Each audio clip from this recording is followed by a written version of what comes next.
Yo, welcome back to Steve Reads a Comic. Hey, Steve, I adopted your yo. Yo, what Yo, up, yo? what's up, Rob? Hey, how you guys Yeah. doing? Yo. Doing all right. So you guys just got back from a trip to Nolans. Nolans. How was that? Fantastic. Yeah. It was really sweet. Went to a Tool concert. Took my son. Rob, what did you think of the Tool concert? Oh, I loved it. This is my second Tool concert. We took Aiden. That was his first concert, but he wasn't Okay. really into Tool and metal then. That was pre-pandemic. Oh, he's into it now because I had to listen to fucking shit on the way down there. God damn it. It was like Megadeth and what was the Slayer. one? No, what was the other one? The one that sounds like a gremlin. I don't know. Oh, shit. If you said it, I'd he know. sounded like an orc when he was singing. I was like, oh, okay. He listens to a lot of stuff you listen to, Shawn. Yeah, he's my adopted son, man. Like, we have the same hair and everything. Like, Exodus. That's what it was. Oh, yeah. I do not like that dude's voice, the new singer or the old singer. I like that he's into that old school thrash, though. Yeah, I love that, dude. I was, I was like, that's cool. Aiden likes this, I was like, all right, it's my turn. and then Steve ruined it. Put on fucking Harry Connick Jr. or some shit. I did. Steve played Humpty Well, I had Hump. to play Harry Connick Jr. We were on the way to New Orleans. That's Humpty Hump. That's where he's from, man. Yeah, My name is Humpty. I'm a Dumpty. I remember that song. Who doesn't like the Humpty dance, man? Come on. Humpty dance. But yeah, we gave Aiden free reign for a while. Yeah. I thought I did good. I allowed him to listen to a lot of that. You allowed him to listen to music that's better than what you listen to. Good job. No, that's subjective. That is subjective. Okay, Dave Matthews Band. So my son's been to 2 concerts. They've both been Tool, and I told him when he goes to see another band, he's gonna have a reality check because Tool sounds so good live. They really do. Sounded great. When they sang Opiate, I was like, holy shit. Yeah. That was really impressive. They played everything except Tempest off their new album. And I was like, wow, I can't believe they played that much shit off their new album. But I hope they don't play any of their new album when I see them in March. they will. Sorry, don't really bud. dig it too much. Dude, they were playing it in 2020. They played a lot of it then. Well, yeah, that was when it was brand new. Yeah, they played like three or four maybe. It might have been 3, but this time they played every one except Tempest. When they played Opiate, my son was like, this is the best moment of my life. The fact they're busting Opiate out is fantastic. Yeah. That makes me very happy. And they played Hooker with a Penis, which I'd never heard live. That was fucking amazing. awesome. And that was at the end of the set. So his voice, I don't know how he did it. I haven't seen him do that probably since '98. Yeah, they said it's been since 2004, I think, since they played that live. Okay. It was fantastic.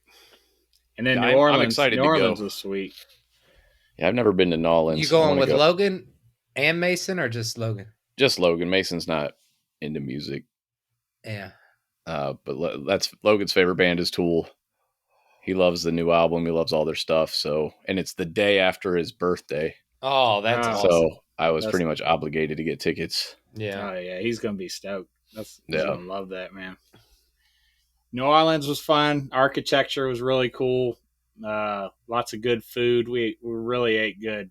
Had a bunch of local fare. Gumbo. I tried gumbo for the first time. It was pretty good, man. Not a stew / guy, but it was good. Really good. Yeah. That's cool. What else? Any crazy voodoo lady approach you and try to? No, we shunned her away. Yeah, we kicked her in the teeth. You run into Cajun Man. No, Raleigh had me drunk by 10 a.m. That was pretty cool. Nice. Yeah, but yeah, it was sweet, man. It's good times.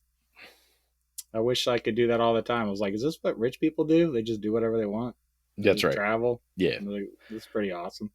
And then when they feel like, I don't know, they're down to like just millions of dollars, then they start price gouging and they call it inflation. They're like, we just need a little bit more money. So we'll just do this and not give anybody an equivalent raise, even though that's how we used to do it. Blame it on the truckers. No, they blame it on everybody, and it's like, take a pay cut. If you're making 400% more than your average employee, take a pay cut. You don't need that much. Nobody needs that much money. Yeah, 400 to 1,000% more is what I read. A lot of, depending on the corporation, the CEO, that a lot of those people make that much more than their average employee, not their lowest paid, than their average employee. So yeah, it's a little bit insane. Late stage capitalism going to kill us all. And then you got that one nut job saying gazpacho. This gazpacho police. The gazpacho police. Well, dude, when you sent me that, I was like, we're fucked. We are fucked, man. She said it with full confidence. Yeah. Like, she didn't stutter.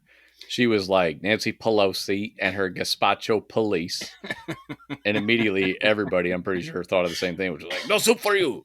Like, that's makes so just mind-blowingly stupid. What do you do? What'd you do this week? Did you do anything? I don't remember. Did you get out of the chair? Oh yeah, I'm usually on the couch. I got a laptop. Nobody wants to work at a desk if they don't have to. No, I got some more stuff written in my book. I haven't written a lot though. I've actually been doing research, which is a big part of writing. My research also consists of reading books, because it turns out you should probably, read books to write books. It just helps. It's a good idea. Be well informed. I've been, because I used to read all the time, but it's been a long time. I think the last book I read was a Chuck Palahniuk book. That was before, because you weren't allowed to have a TV. Right. Well, that's when I read a lot. And then I've read since then, like I read like Fight Club and that made me fall in love with Chuck Palahniuk. So I read like Choke and a bunch of his other novels, probably more than 10 years ago though. But I'm rereading stuff, and I'm rereading stuff that's been adapted into movies, or that the book itself is an adaptation of the movie. So I'm reading an adaptation of Ghostbusters.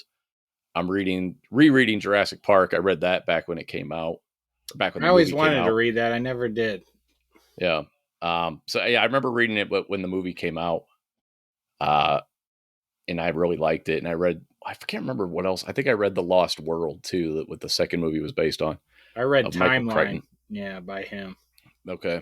That was good. And I did read like the Da Vinci Code stuff. So I've read some book stuff here and there, just not an avid reader.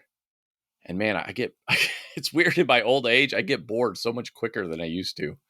Like, I started reading like the Ghostbusters adaptation, and it starts off talking about like two guys outside of the New York Public Library that aren't even in the movies. I'm like, I don't give a shit about anything. What are you doing? Stop it. You're already annoying me. And I'm at the same time though, I'm trying to like be like, okay, this is what readers like, I guess. They really like it when you set the stage. Yeah. But I'm like, I want to get to the good stuff, the dialogue, the events, the action, whatever, the drama. Your book is 100 paragraphs long. Yeah, it's going to be and done. That's maybe start with a short story. So I've written some short stories, but it's funny though, because I have a lot of story to tell, and I think in the end I'm actually going to end up cutting subplots. But I do have to, like I said, I find it boring. Like, to me, it's enough to say something like, he lived in a dilapidated apartment. But then, like, your typical writer will then be like, the wallpaper was yellowed from, years of smoking and peeling in many places, and, all this other detail. And I'm just like, I don't fucking care. I know what a dilapidated apartment looks like. You know what I mean? Like, it's just, I don't care. But apparently avid book readers, they like that kind of thing. The curtains were puddled upon the floor. Right. Yeah. Mismatched curtains, just all these like small details. And it's good stuff, but man, I can do without it. Like, I don't know what's wrong with me, but I'm just like, get to the conversation that happens. Yeah. Your book is going to be short. So, well, no, like I said, there's a lot to tell, just without all the embellishments. But it's not going to be without. I am going to be doing that though too, because again, that's what people like. So if I was any good at drawing, I would go in on a comic book with you, but I would love to do that. I lack artistic skills. No. Yeah, sequential arts, that's their own thing. Like, yeah. I'd love to do my Spawn parody comic book, Shawn. Got to find an artist that will work for free, since I'll be working for free as well. So, let him read the script. He might work for free if he thinks it's good enough. Right. I mean, you got to start somewhere. She. All right, I'll tell you what I did. I got this awesome little Ghostbusters box set. What that box was. 4K box set. It's got all the movies, not all the good ones. That's nice. And hopefully the last time I need to buy these, but let's see, get this open here. No, there'll be a new media format. So it like lights up in there. So. Oh wow, that's pretty sweet. Anyway, so that's your 18th copy of Ghostbusters now? Yeah, who the fuck knows at this point? But it's in Dolby Vision, Dolby Atmos. It's the best looking version that I think they can make. So maybe I'm done. But anyway, I was watching Ghostbusters Afterlife, and I know I already bitched about this, but I just got to point some other things out. So the little girl, Phoebe, super smart nerd, right? They show up in this town, brand new town, new school. She's enrolled in school. She's enrolled in summer school. Why? She's a genius. You don't show up in a new town and enroll in summer school. What the fuck? Stupid fucking thing. So she could meet Paul Rudd. There could have been a million little meet cutes they could have designed for that. Anyway. All right. So, and then I think some of the other stuff that really bothers me is just what they did with Egon's character. So Egon was like, I don't know, Egon almost had like Asperger's. He was very direct. He was super intelligent. He was smarter than everyone. He didn't try to impress people though. And he also didn't like play to people. Like when Janine asks him, if he reads and he's like, print is dead. He doesn't care about socializing with people. He's not a very emotional guy is my point. So, but if you watch the movie, they say he left like in a fit of rage at the Ghostbusters because they wouldn't, believe him or whatever. And it's like, that's not Egon style. Then becomes an absentee father, which is terrible. He abandons his daughter. First of all, I don't even think Egon would have kids. Egon's the kind of guy to get a vasectomy at 17. So that's not believable character writing. So he has a kid, then he abandons her. That's not his style. That's a shitty thing to do to the character. And then my favorite thing is the fact that the whole story hinges on the fact that he took off because nobody believed him. Meanwhile, if you watch the first two movies, Ray is the believer. Ray will believe anything. He wants to do everything ghost related. He's a 100% believer. Egon is the skeptic. So if Egon came to Ray and was like, hey, this is going on here, Ray would be like, let's fucking go. It's inconsistent character writing, drives me fucking nuts. That's another reason I have issues with the movie. So I just want to get that out, put that out there.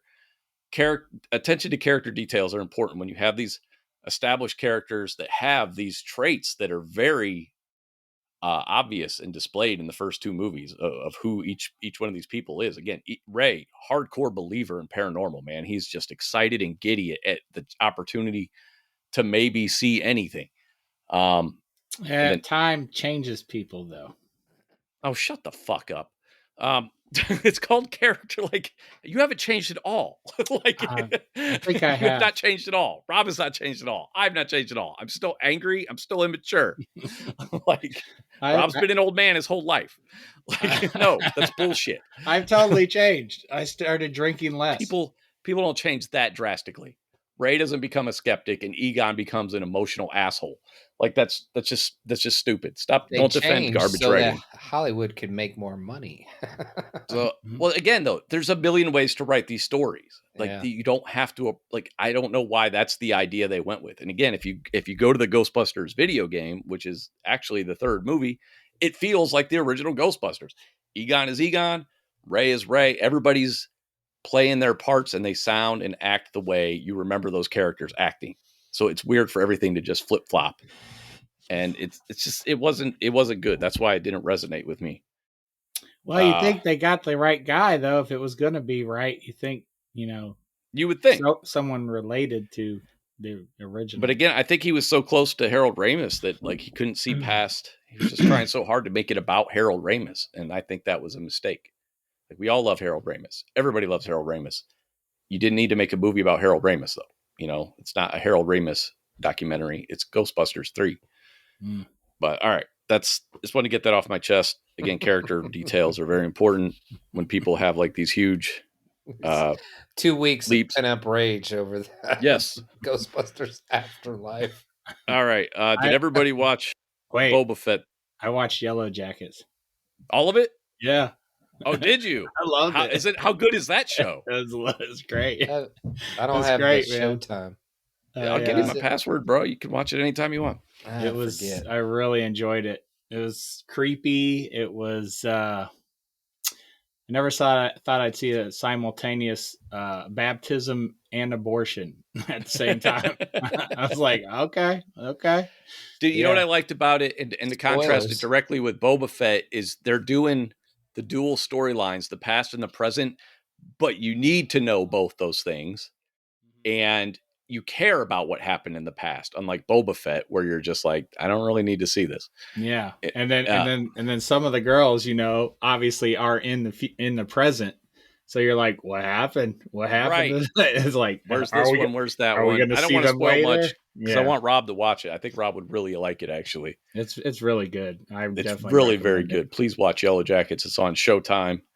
You can subscribe. I couldn't stop. I kept just going. I kept playing the next episode. Yeah, like, it's that good. Especially the way it opens. It really hooks you. Yeah. It's got a strong opening, which is very important to me. Like grab people from the get-go. And then, it's got well-written characters. Just it's got it all, man. It's a very entertaining. Dude, Juliette Lewis and Christina Ricci are fucking amazing. And I love both of them. I love both of their characters. So great. And the other chick, Melanie Linsky, kind of the main girl, you know, if you will, name?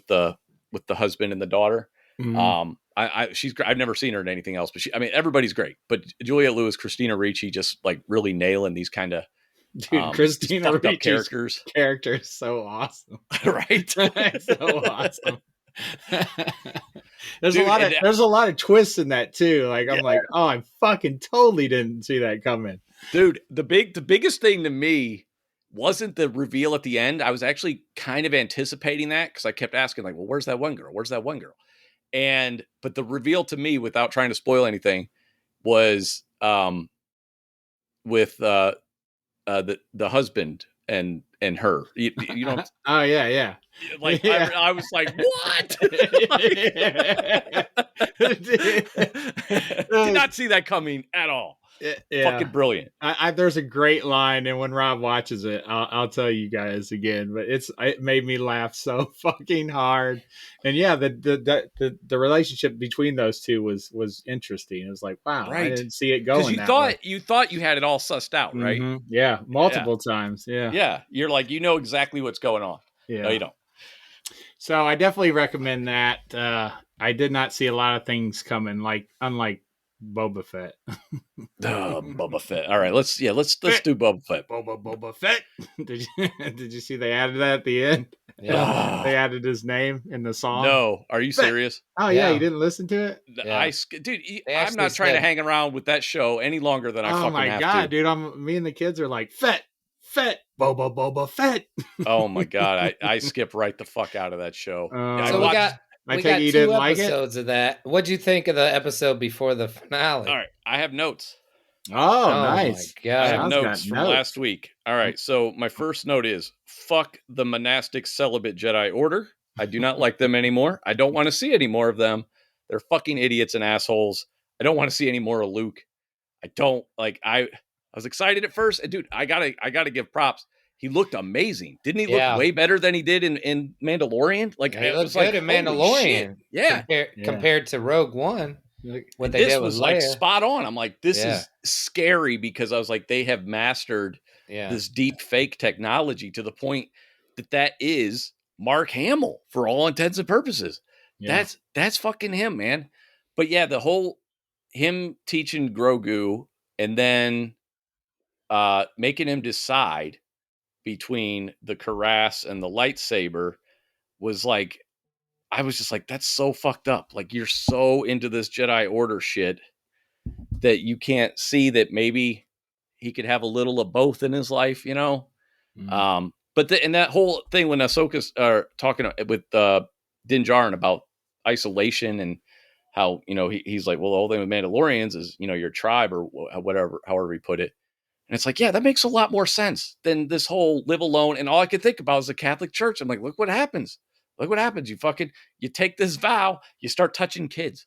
You know, you take this vow in the Star Wars universe, you start murdering kids. It's like, they need to, I don't like the Jedi anymore. I don't fucking like them. They've ruined Jedi. There's been a lot of talk about Grogu going bad too, because, you know, attachments and stuff like that. Which is retarded. Like, that, I'm sorry. That's stupid. But after everything attached to somebody, after everything you've seen from the show, don't you think a lot of it's stupid? Don't you think they might go that way? The thing is, Luke was attached to his friends, and that was supposedly what was going to be his downfall. Yeah, and that's what saved his father too in the end. Yeah, and so, like, why does he continue that? That makes no sense. Yeah, he doesn't. In the books, he doesn't. He gets married and has kids. He needs to modernize the Jedi Order and be it's like but in the movies, they want, you know, it's like they totally effed it up, man. Yes. Freaking Disney. Maybe that was his way of modernizing it. So anyway, there was no Boba Fett in there again. I'm like, why are they even doing this? And then we get to the finale. Well, they introduced Cad Bane at the end, which was kind of cool. Okay, Cad Bane was cool. Dude, Cad Bane's sweet. I've never been a huge Cad Bane fan. He just looks so cool in live action. I think he looks like a little gray man because that's what he's based on. If you go back to the original Star Wars, and when they had that, his race is called the Duros. They have a Duros guy in the cantina, and when you see him, you're like, oh, it's a little gray man. And then they took him, and now it was okay in the cartoon, and now I'm just like, oh my god, it's a little gray man from X-Files. Like, that's all I see when I see Cad Bane. He literally looks like the alien from Destroy All Humans, the video game. He's got that raspy voice. I like and he's fine. He's okay, but so Cobb Vanth was okay, which I called after seeing. I was like, oh, he's not dead. I was like, he shot that other motherfucker like 800 times. Oh yeah. And then he shot he shot Vanth in the shoulder. I was like, that dude's not dead. And then he's not. So that's good. You guys saw that scene, I assume. Yeah. Him in the back of the tank. Cad Bane's not dead either.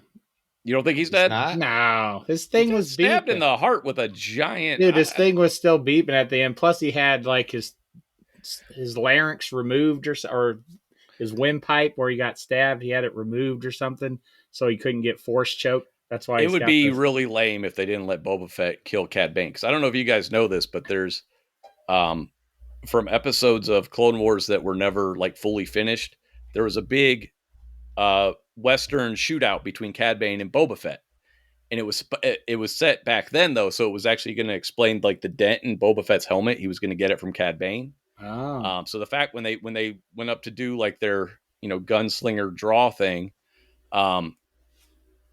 I was like, oh, this is kind of cool. This is referring back to those cut scenes from Clone Wars, those cut episodes they never made. And you could watch the animation. I don't think there's like a decided winner though back then, but I think they should let Boba Fett have that kill basically. If for no other reason, he was a kid, right? Yeah. So yeah, in the Clone Wars, yeah. That's why I would explain like the dent in his helmet, but obviously he has the dent already now. I hope he's dead too, just so Boba Fett do something. Something. Once again, Fennec Shan is fucking assassinating everyone at the end. I was like, why is Boba not doing this? What the fuck? And then he's got his helmet off again. Finally, he puts it on to fight. I was like, is he going to have this fight scene with his helmet to his side the whole time? I was like, please put the fucking helmet on. The coolest part of the end was when they both like flew in and they fought. Yeah. I was like, where was that the whole episode? Oh, yeah, that looks so I was great. Like, that was awesome. So good. That's what we wanted to see. And then they like, barely did it again. It's like, you got these jetpacks. Why did you come down? And then I hated, too, like, when the townspeople, when the Freetown people show up, they show up in their fucking bus. Right. And they just roll right up to where they're besieged. There's like 10 of them. Yeah. And they're like, you didn't think to maybe approach from behind and like start taking people out. You just roll up and like, here we are, we're targets too. In the slowest moving vehicle possible. Yeah, these 10 and I'm like, these 10 people are gonna, that's They what turn the makes the tide. difference. Right. That's what makes the difference. All 10 of them. I'm with you. Rob's like, they needed just 15 people. It was so bad, dude. It was like, that was it. Okay. It was like I know this is TV, but I don't consider these series, like Hawkeye and all this, they have Disney money. Yeah, it's more like a long movie, the budget. So it's not. There's only 7 episodes. Yeah, I was like, TV has 23 episodes. They used to have more than that. Yeah. And why their budget is really tight on TV, on network TV. And that's what it seemed like this episode was, man. It was horrible. Everything was like written horribly. So predictable too. It reminded me of like an episode of Voltron where it's like, I love Voltron, but it's always like, all right, make Voltron. Now do the blazing sword. Start with that move. Get the Rancor, you fucking moron. Start with the Rancor. You know what I mean? Like, why wouldn't you start with the Rancor? What'd you think of Boba with the reveal of him on top? I'm so unimpressed with this show. I don't like. Yeah. Do you like that? Do you like seeing him riding around on a beast? I would have if it was the Boba Fett I was expecting and not this geriatric, naive moron who's like, all these people are going to be on my side. What? They turned on me. Like, that's speaking of character turns. He's like, yeah, it was the smart move. Yeah, like, speaking of character turns, how does he, like, what's the explanation for him supposedly being the baddest or most feared bounty hunter in the galaxy? He doesn't give a fuck. He has no remorse. He's ruthless. 2, I just want to make peace with everybody. It's like, what the fuck? These are my people. These are my people. Yeah. No, they're not. Nobody likes you here. Nobody wants you here. What are you talking about? He's an idiot. They've ruined Boba Fett. And they're like, he was like, we should go back to the palace. And then those riders, those bikers are like, no, that's not a good idea. He's like, okay, we'll stay. It's like, dude. It's like, can you make any decisions for yourself? No. And stick to them? Please. Just please. No. Everything was so disappointing. There were some cool moments, but it's hard to tell, it's hard to care when you're not wrapped up in the characters at that point. Like it's just, you don't even care. Like, but it would have killed Boba Fett. I think I would have been relieved. I'm like, okay, that makes sense. He's terrible at everything. He should probably die for real now. This is, dude, do you remember how hyped I was for the show a year ago? How hyped I was when it first started? And I was like, oh, it's going to be a slow burn. It was a no burn. As a huge Boba Fett fan, I got the Mythosaur skull on my wall. I got helmets. I got figures. I got hoodies. I got shirts. Wait a minute. You didn't like him shooting a gun and firing a knee rocket at the same time? No, there were some cool moments. But again, it's hard to care when there's so much to redeem at that point. Yeah. Like, it shouldn't have come down to the very last episode where it's like, oh, Boba Fett remembers how to Boba Fett now. Like, he forgot how to Boba Fett for the whole series. And I don't even... It was not good. I'm sorry. I mean, it had its moments that were cool, but... Yeah, it's like what Shawn said. I just picture him as such a badass, and then everyone is making decisions for him. I'm like, this isn't the character of a badass, It just did nothing. And then the more I think about the whole series, I'm like, why did he want to become a daimyo or whatever? Like, what prompted that? Like, it just, none of the decisions make sense. Yeah. Like, this could have been another series about him being off doing bounty hunting gigs or whatever and getting into some shit. But how they set up the episode from giving you snippets from last week's episode, and they kind of show you what you need to see, but at the same time they kind of lead you in what direction the show may go with. And I thought Boba was going to be like, I thought maybe we found out he was behind the bombing in the cantina or something like that. I didn't know. I thought he was going to be a lot more devious than the way he ended up being. Instead of being a naive child with brain damage, apparently. I thought he was hiding something important, And like I said, I definitely thought he was going to be the ones to take everybody out at the end. I didn't think it was going to be Fennec. Right. It's like, Yeah, that's what they showed too. I was like, oh, he's wasted them all. No, it's Fennec. It's like they want him to be a good guy. He's not a good guy. He's if anything, he can have a little bit of good, but he's a bad guy. You know, he might do some good things. Well, the whole thing of the bounty hunters aren't supposed to be one or the other. Like they're just a lot of gray, but yeah, exactly. They're in the middle, and like all the decisions. Again, his form of retirement. Like you think he would just go retire somewhere where he didn't have to fight a whole town or the Pike Syndicate or whatever, you know. But instead, he's like, "Oh, I'm going to take over Jabba the Hutt. I think that's a good idea." And then I'm going to believe everything everyone tells me. And then when they push back, I'm going to be like, okay. Like, what the fuck? What happened to your character? He's like, I can't believe I got duped. So sad to see the Gamorreans go over the cliff. Dude, here, and then this pissed me off. That was the saddest part. Going back to Luke and Grogu. Luke's like, all right, I think there's a gang war going on. Let's go ahead and put you in the middle of that right now. That's probably a good decision. Like, what are they doing to these characters, bro? Like, they sent a baby into a gangland. Like, it was like full on Bloods and Crips. They're like, send the baby in. Like, he had R2. I'm sure R2 is back there somewhere. Oh watching. My God. It was like the timing on that was just like, are you fucking kidding me? Like, that was just so they could have him jump up into Mando's arms on the back of that cart. That was the only reason he was there. Oh my God. It was just so stupid. Reunion. And don't tell me Luke didn't know. Luke is some omniscient dude now. He knew when the Mandalorian was there. I'm sure there was some clue. But regardless, you don't just send a baby into gang-infested territory.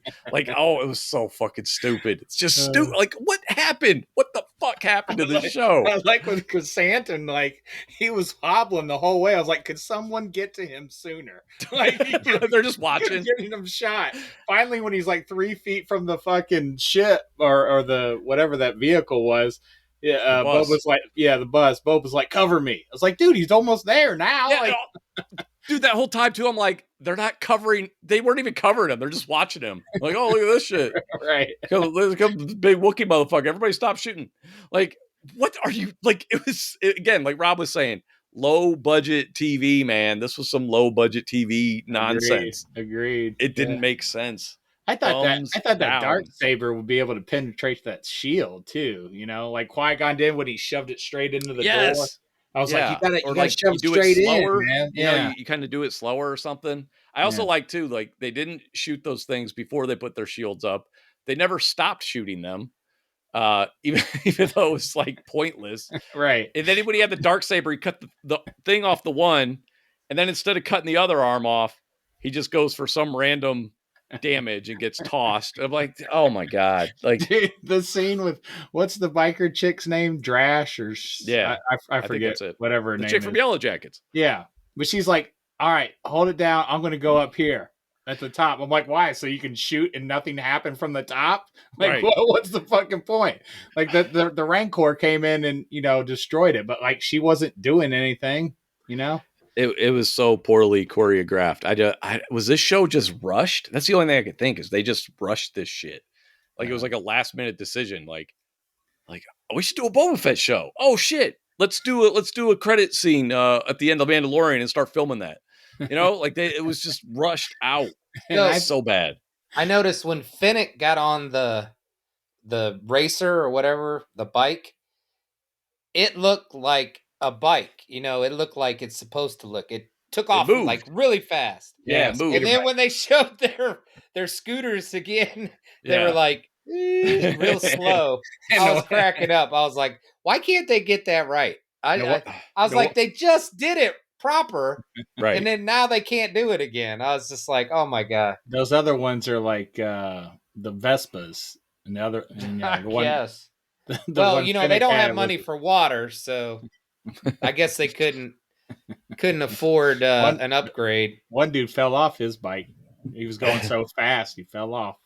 I thought it got shot in the front. Dude, what was that? They was like, Mando's like, hey, you got your vest on, you got your shirt on, and I was like, oh, is he going to get stabbed with something later and survive? It's like, nope. Guess that's for the next season of Mandalorian. Oh my God! Please, no more books of Boba Fett. Just close the fucking book. Dude. Like, So let him make appearances in Mandalorian. I guess I don't even know. What did you enjoy? I mean, it was Star Warsy when they were flying around. That was cool. Yeah, like I said, there were enjoyable moments. There was, cool stuff. A lot. The best stuff was the Mandalorian stuff. But yeah, like when they were up in their jetpacks. Anytime Grogu walks, I was like, yeah, I could watch an hour of that. Just have Grogu walk. I don't quite feel the same. I love Grogu, but I don't want to watch him walk around forever. All right, when he fell asleep next to the Rancor, I was like, oh, they're gonna take a nap together. I'm like, oh, I was so fired up at that point. When the fucking Freetown people show up in their fucking school bus and they're just like, here we are. It's like, what are you idiots doing right here? Why did you think this was the spot to come to? Like, we're getting shot at here. Go behind. Yeah. Use a little bit of stealth. You could have flanked them, maybe from the back. Exactly. Yeah. Again, approach from the back. Surround them. That's what you do. Deserves better. Like, okay, it was like Monty Python and the Holy Grail, and he's like, Lancelot, Galahad, and I will then leap out of the rabbit. He's like, what? It was the same quality of plan. When they're asleep, we'll leap out of the rabbit. The fucking mayor's assistant is annoying as hell too. Oh, I'm like, somebody just shoot this guy. And that whole thing, dude, like, we all saw that coming. He's going to go out there and then, Boba's going to offer nothing. That character is straight out of like 80s, 90s, like Xena, Hercules types TV shows. You know what I mean? Like that real goofy comic relief character. That's what he reminds me of. I'm like, this is so unnecessary and weird. Like, what are you guys doing? I'm with you guys, man. This has been a disappointment. And, I thought these last two were going to be the best. And all I can think of is like, God, I wish I was watching Peacemaker instead. Peacemaker. Rob, did you watch Peacemaker today? Yes. Oh, excellent. I didn't think you get a chance. Yeah, all right, so we got 2 episodes to discuss. Got off work and Aiden and I watched it real quick, and I took a 5-minute shower so I could watch Peacemaker. Dude, I loved this last episode. Today's episode was fantastic, and I loved the week before was great too, man. Fuck. What's that? The week before was great too. Oh yeah. But I'm just about the one that's fresh in my mind, and the intro when they have that real sad beginning of the show where they show the flashback of him killing his brother on accident. And then the fucking Peacemaker theme starts, and it's like, do you really want it? And it's like, it doesn't contrast well at all. And then the whole rest of the episode, they're like, he's like, it's always a good time to rock. And then eventually he's like, this is not the time to rock. I was like, that's got to be referential to the beginning of the show because it started off on such a bummer, and then they're like, do you really want it? I still have yet to skip that intro. Oh, like, every time. Yeah. I'm just like, haven't. I'm watching this through. Eagly's hardcore. When Eagly's just picking people off. They said the same thing about the raccoon in this episode. But oh my God, that whole scene. When we talk about slow motion and using it right, when they showed that the butterflies and the butterflies taking over the police department, and it was that slow walk, the whole police squad was walking towards the camera and they were playing some great song, and I was like, this is how you do it, man. It's so good. That's how you use slow motion to convey mood and just convey what's happening in the scene and the weight of what's happening, as opposed to somebody walking down the street to get a newspaper or whatever Zack Snyder uses it for. This show is so funny, man. Dude, like, I forget they have to leave, and Peacemaker's like, come on, let's go. He's talking to economists. He's like, you coming? He's like, nah, I don't, he's like, he doesn't want to. And so Peacemaker walks out, Vigilante walks out, and then you think Eagly's going to fly out. Right. Eagly just walks out the door. And then Economist sees that. He's like, well, fuck, I got to go now. Eagly walks out. He just walks out the door. It was the funniest shit, dude. I loved when we see Judo Master again, and he's just hanging out outside 7-Eleven eating his flaming hot Cheetos. Right. It's like apparently a gunshot to the chest isn't that bad. No. Oh my God, man! Kicks those kids' asses. I thought he was going to have a hero turn. I was wrong. I didn't know he was going to attack. For some reason, I thought maybe he would join the team. It did not go that way. They're like, Judo Master was here? Or something like that. Right. Like, he had no idea he was even being held there. How Yeah. about pumped his last episode. what's his name? Diebeard. How about he saves the day every time? Right? With the chainsaw, machine gun. Right? Yeah. Mowed down all the white supremacists. You got that great closure with Peacemaker and his dad finally that was so good. He capped his dad. I'm like, yes. Yeah, I was like, yes, do it. Cap that motherfucker. Dude, but yeah, in the last episode with Cena playing the piano, playing Home Sweet Home on the piano for real. Like that was really cool. Yeah. Dude, I can't wait to watch this show like when it's all finished. Just watch it one straight through. Just binge it on a Sunday or something. I love it.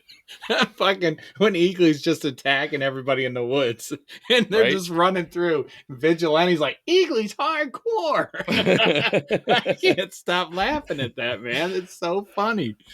Oh shit. Dude, why can't Boba Fett be this good, man? What the fuck? I'm glad Boba Fett's over. I'm so glad it's over. I don't have to look it up. What are you doing with your pants all the way down? I don't like to pee and have something touch my butt. Oh my god. All right, what else? And then when he got blown up, I was like, damn, take a break. And then they showed him passing out in the car. I was like, okay, that makes sense. I was like, please don't kill Vigilante. Like, please don't. Like, please don't do that. I fucking love that character. I love that dude. When they're getting ready, he's getting ready to execute a bunch of veterinarians, like the veterinary staff. Like, yeah, they're all suited up, ready to go with him. Right? Later on, they're like, let's go. You're like, like, no, you're gonna die. That's good. Did you watch the trailer for next week? I did. Yeah. Okay, so you saw the cow. Yeah. Well, they showed the cow at the end of this episode. Yeah. Well, you get to see a little bit. I don't know. A little bit more of it in the trailer, I guess. You know what it reminds me of? It reminds me of Slurm from Futurama. Yeah. That is, dude, Futurama's coming back. Did you see that? No, really. Doing a new season on Hulu. However, John DiMaggio is the only actor they haven't re-signed, and he's the voice of Bender. So everybody's pissed, and I have to agree, rightfully so. Like, how the fuck are you not going to get How can John you not DiMaggio do it with back? John DiMaggio? Right. So hopefully that gets rectified. Maybe they found somebody with a good voice just like him. No. That doesn't matter. He's the heart and soul. John DiMaggio is alive and well. You get John fucking DiMaggio. Like it's not just about the voice. It's also about the delivery. Actors do more than just provide voices. You think it's about money? Is that why? Or is he? I honestly have no clue. I didn't even know they were doing another season. So yeah, it's always about money. Potentially, but I have no idea. But like, they really need to bring that dude back. What else? Okay. So this struck me as funny. Do you guys know who Roland Emmerich is? Yeah, he's the guy that does all those disaster movies. Yeah, like 2012, Independence Day. There's a new one with the moon or something coming out. Correct. It's called Moonfall. So he made a comment. And I don't know what Moonfall's about, but I'm guessing since it's what's that? Halle Berry, right? It's about Halle Berry? No, she's in it.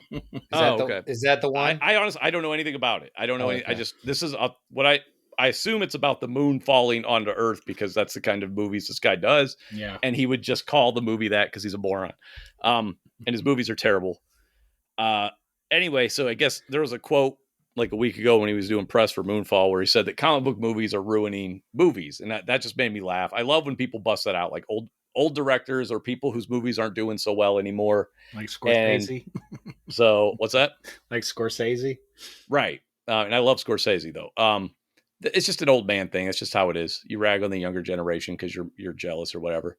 So he starts to talk about comic movies and I'm like, your movies are basically comic book movies. Like they're that level of absurdity.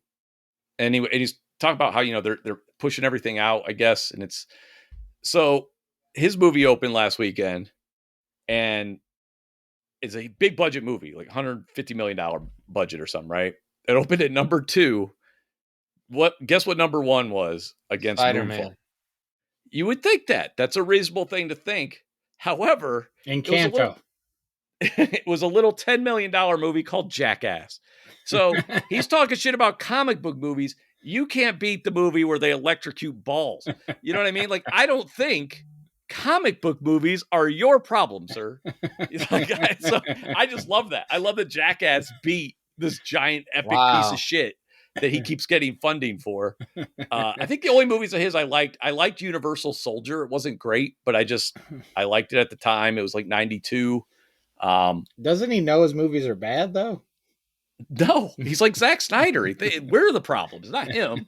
He's not creating shit. We're bad. Like, he has no fucking clue. And it's like, you can't blame comic book movies, because if that's what people want, that's what Hollywood's going to make. Right. But when people don't want that anymore, they'll stop making them. It's just supply and demand at this point. Right. Like, everybody liked the disaster movies when we thought that couldn't happen. But now that we know the fucking world's fucking heading that way, nobody wants to see that shit. The only movies of his I've seen are Universal Soldier and Independence Day. And then I saw commercials for every single other one of his movies. And when I knew who he was, when it was up, like, I didn't know that he did Universal Soldier until recently. I was like, oh, I kind of like that. It's not a good movie, but I enjoyed it because I like martial arts and Van Damme.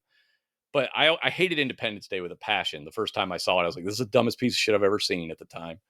And so I made a point to never see any more of his movies, because he makes terrible movies. Like, I knew right away. I was like, this guy makes bad movies. I'm not going to go see 2012 or The Day After Tomorrow, because he's dumb and he makes dumb things. That's what I was trying to think of. That's what it's the shit he makes. I've never seen any of those. I'm very proud to say. No Desire. It's basically the Fast and Furious of disaster movies is who this guy is. And I had no desire to see it because of how corny Independence Day was. I didn't like that movie. Never saw the sequel. Just so corny. Just he's another Michael Bay. You know, he's not good. He's not good. You didn't like The Rock? That wasn't. Oh, you know what? I enjoyed The Rock. It's got like it's like a modern take on. Didn't you just buy all the Transformer movies? Yes, I do like Transformers. I still haven't watched them all yet, but I wanted something epic on my television. You're not going to make it to the end. I'm going to do it, damn it. One day I'll finish them. I can do it. We can do it. Number 5 and you're over. You can do it. Now, I like The Rock for what it is. Michael Bay definitely got worse over time, but again, he's always had his style. But The Rock is cheesy as fuck. But it's kind of enjoyable. It's very fast paced. The Rock. It is fast paced. It's very well written, and it's got good acting in it. The well written part, I don't know about. Like it's a lot of military. It moves. It does move. The U.S. military jerk off session that he does in every movie now. I'm just over that shit. How do you not like Con Air? I like Con Air. Con Air is absurd. That's not Michael Bay though. Oh, was it? Who was that? I don't remember the guy's name. Oh, I thought that was Michael Bay. I don't think it's Michael Bay. Con Air. He did all those kind of. I'm gonna get more. You see the guy who did Armageddon? That was Michael Bay. That was Michael Bay. Oh, that was. No, wait, that might have been Roland Emmerich. It's one of those two. Might be Roland Emmerich. Con Air was directed by a guy named Simon West. Oh. But no, I love Con Air, as corny as it is. I actually watched it a couple of years ago. I made Maggie watch it, and she's just rolling her eyes the whole time. But she enjoyed the experience, however, because it's a fun movie. It's stupid. It's fun. Yeah. It's goofy. It's over the top. You like Face Off? Face Off. That was John Woo. Yeah. Do you like Face Off? That one's crazy too. I like it for its absurdity. I haven't seen it since it was in theaters, but I don't hate it. I watched the shit out of that movie. Here's what I remember about Face Off is like the bad guy, which I think was John Travolta, right? I think he was the bad guy. Well, he was the good guy originally. Oh, was he? Okay. Well, okay, I'm confused already. Anyway, the bad guy has a brother, and before they do this facial thing, before they transfer faces on these people, they talk about how paranoid this brother is, and like as soon as the brother meets, his whoever his actual brother is, but played by the opposite guy, he's immediately suspicious. And I'm like, why? Like he looks and sounds identical. Why on earth would you think that that's not him? In this particular universe where no one has ever utilized this technology. He's very acute on mannerisms. Like immediately. And it's like, you're immediately suspicious that this isn't. Why? It was so stupid. It always bothered me because I was just like, give it a minute. Like, it was like as soon as his brother got out of jail or whatever it was, he was just like, nope, not him. Right. It was like, okay. Calm down. Everybody calm down. Oh, hey, I got a quiz for you guys. A real easy quiz. Because I discovered something that I found interesting. And I'm going to ask Rob first. Do not answer, Steve. Check. But keep your answer in mind. Do not change it. Rob, what language is the word sayonara from? Sayonara. Yeah. Japanese. Steve, what is your answer? Same. You are both correct. So this is what I found out, though, and I knew that as well. But the other three people in my house and some of Maggie's friends all thought it was like Spanish or Mexican. And I'm like, what? Like, how do you not know that? That'd be adios. That'd be adios. Right. It'd be adios. It could be hasta la vista, hasta luego. There's all these other, and they thought I was just like, it was just when Maggie first said it, I was just like, oh, that's funny that you think that, but no, it's Japanese. And then I looked it up to make sure. I'm like, oh, I'm often stupid, so maybe I'm wrong. And then we asked Logan, and he was like, he's like Mexican? I was like, what? It's Spanish? Like, why does everybody think it's Spanish? Blew my mind. Anyway, I just tore my earbud out. There that was the only Japanese word. If you would have quizzed me, I would have said Japanese, though. Arigato. Arigato. So I just wanted to put that out there. So if there's listeners out there that are either like, wow, I can't believe people thought that, or they're like, oh shit, I thought that was Spanish as well. It's not. It's Japanese. So I just wanted to get an honest answer from you guys. Like, did everybody think this? Like, did everybody think sayonara was Spanish? What else? Okay, anybody watch the new Jurassic World trailer? Oh no, I haven't seen that yet. Dom's been telling me we got to watch Jurassic World, and I've just been busy. I haven't had time, but he's really wanting to see because he saw the original 3 and then the ones with Chris Pratt we haven't watched yet. So was that trailer any good? I dug the trailer. I dug it. It's got some member berries in it, but I don't mind it. That's a big overblown series anyway. That's truly only had like one good movie, but I still enjoy it. And then the Lightyear trailer dropped. That looks really good. I'm really stoked for that. That looks really good. I can't wait to see that. And I think that catches me up to all my notes here. Wow, look at you, note taker. Dude, I had to keep this in for so long. It was hard. Sorry. Steve's all like, oh, I don't have power. I can't do. What do you want to do? Okay, pussy. We could, I don't know how we call up and record without internet. I'm sorry. Yeah, figure it out. Dude, a lot of people down here didn't get power till like a couple days ago, man. They've been holy shit. Dude, like East Memphis and Midtown, they were fucked. It's just like, man, it's crazy when one thing breaks down, you know, you don't realize how dependent you are on certain things. And then when one thing's gone, you're I know exactly how dependent I am on certain things. It's like my world. Precisely. I was like, I had to like light candles at some point. I actually had to talk to my family. I was like, this is weird. I made coffee on my Coleman stove. Rob, that's very funny. Crushed beans. Nah, they're like tea bags that are coffee. We take them when we can. Trying to send a message here. What are we talking about? I forgot what we're even doing this week. Singing in the rain, bitches. Oh, you want to start there? You want to go for it? You want to go, brother? Comic. I thought we were doing the comic. We do both. We'll do both. It's been 2 weeks. Wait, what's the comic? What was the comic we read? Did you read Wolverine? Oh yeah, I did. I thought we already talked about it. We never talked about Wolverine. We talked about the movie. No shit. All right. Let's do Singing in the Rain, though. That'll be fun. Go for it. All right. So, Rob, who is still trying to understand the format of our show, selected. No, I got to pick something, so I picked something. And I didn't know I didn't know it had to be a comic book movie. we discussed What was this. that director? I'm sick of comic book movies. Genre fair. Roland Emmerich. Not necessarily comic book, but comic book adjacent. This would not be. So Rob has forfeited all movie picking, like immediately on his first pick. He's like, I'm not allowed to pick anymore. I just wanted to do this. He didn't even start small. Well, I thought this would get me off the show after this one. I will never kick you off this show. Like, you're gonna have to do some like crazy ass shit, like Office Space style, and I'll still be like, oh, you're getting promoted.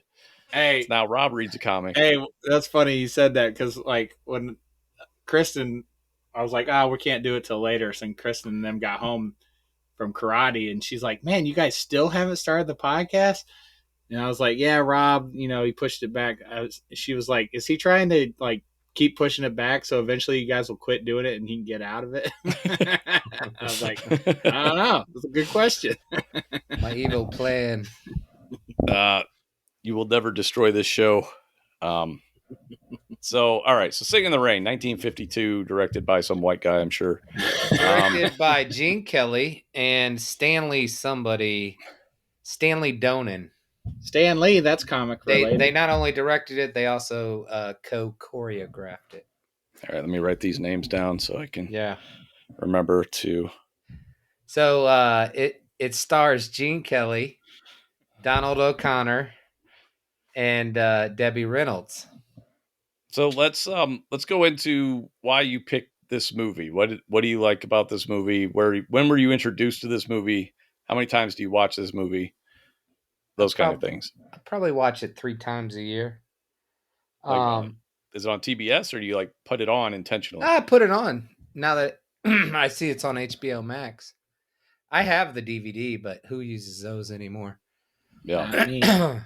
So I was trying to think. Seeing it. Huh? What was your first memory of seeing it? Man, I don't know. My memory's bad. Well, your first memory, like what's the first time you remember seeing it? At home, watching, I think, with Mom. Okay. On Channel 43, probably, or something like that. Right. I don't know. So I was trying to figure out why I like musicals, because you obviously hate them. Yeah. And I'm trying to think of the earliest. Like, we had relatives. My cousins were they were into dance, and they could both sing really well. Johnny and Sissy. And I think I used to see Sissy, and she'd be in musicals all the time when I was little. Specifically at Jogga Lake. She was in one of the Jogga Lake shows. That's summer. An amusement park that used to be in Ohio for the listeners. Like Cedar Six Point, Flags. like Six Flags, yeah. It's a homeless now it's a condo Metroplex. place. They tore it down. It was next to SeaWorld. Ohio had a SeaWorld back then. But anyway, so we always go to shows, musicals, theater, stuff like that. But also, Mom would always watch stuff like that, old movies, anything musical, Music Man. What was it? Yankee Doodle Dandy. She used to like.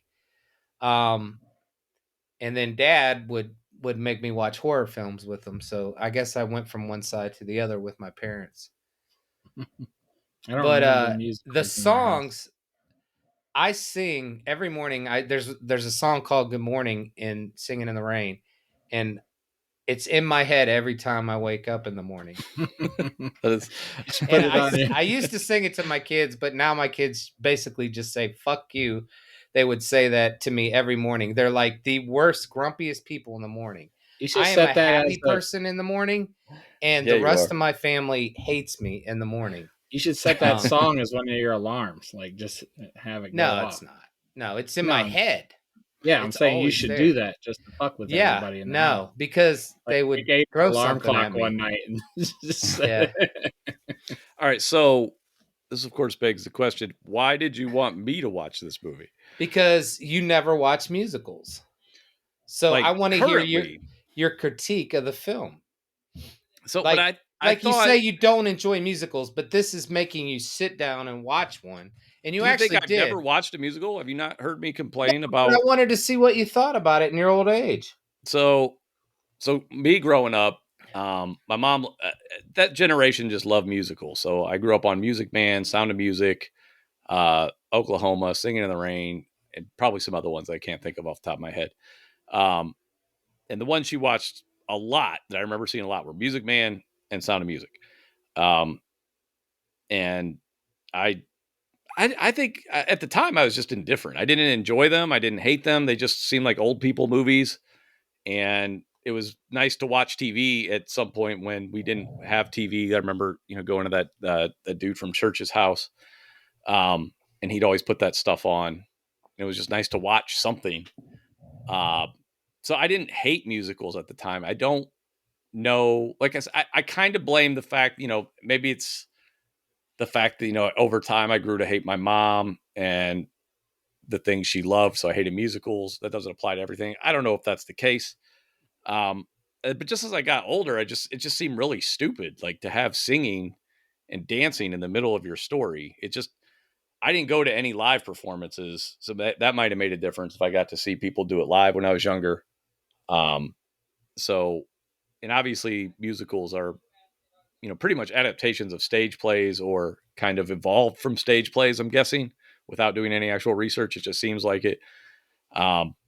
So, I mean, which makes sense. That's what movies evolved from in general. So, but it's one of those things that, even the musicals I like South Park doesn't hold up that well because the jokes are, the more you tell them, the less funny they get. So it's not something I watch. I don't remember the last time I watched that movie. Are you saying that would be your favorite musical if you had to pick one? Well, see, it depends on what definition of musical there is. I like to think of Hudson Hawk as a musical. That's the best musical. There's a reason for the singing, and it fits into the story. So that's the best one. It makes sense.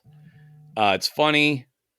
But so watching Singing in the Rain, I was like, oh, I know I've seen this. And I was watching it and I was like, man, I don't remember any of this until they got to the songs. I do know all those songs. I have seen that movie. I hate those fucking songs, by the way. Dude, that whole make them laugh thing, I was just like, this was really hard for me to get through. And I do not want to just sit here and shit on Rob's movie, which is, it's time to shit on Rob. Oh, man. I'm just giving an honest. That's what I was waiting I'm for. critiquing musicals. How do you not? I just can't. I like that make him laugh when he does that flip off the wall, dude. This is 1950 something. This dude is like super talented. There's no denying that. Movies and music don't go together in that way for me. Like in my brain, it drags the whole story down, or it's a crutch because this story was awful. Let's do that. Let's go into the story, dude. Basically, so it's a satire of Hollywood at the time. So how is that not? I don't see how you. Steve, did you watch the movie? Yeah, I watched it. So let's go into the premise here. The premise is that it's 1927. The Jazz Singer has just come out and revolutionized films. It's the first movie to have human talking synced up to what's going on screen.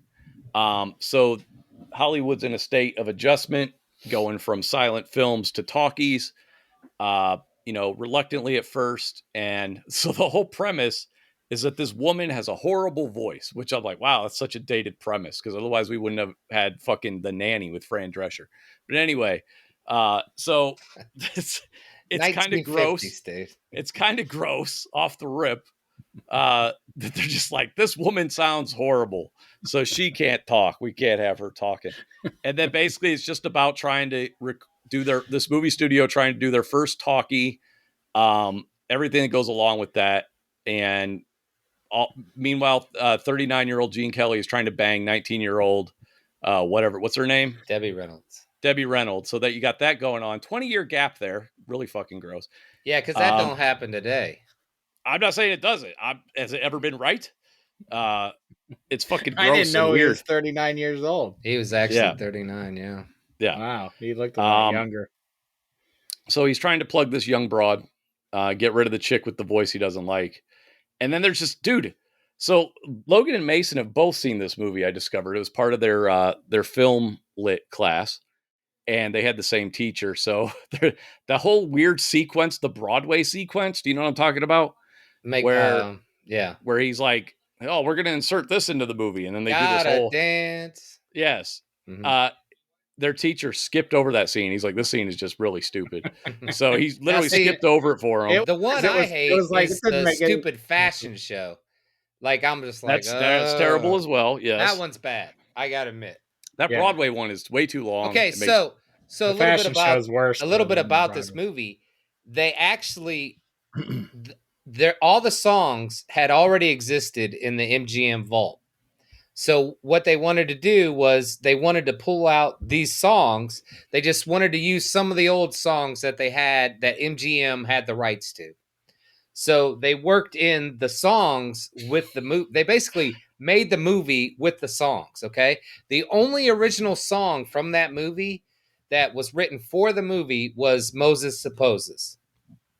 Well, I got to say, that makes sense because this is a patchwork of mediocrity. So it makes sense that they would try to stitch this all together. Okay. So like, here's some pre-existing content. Let's make a movie out of it. Did it win Best Picture? You hate life and hate any... I don't hate life. I love so many things. I watch this movie and I feel it just makes me happy. It makes me feel good and upbeat. Steve, what do you think of Singin' in the Rain?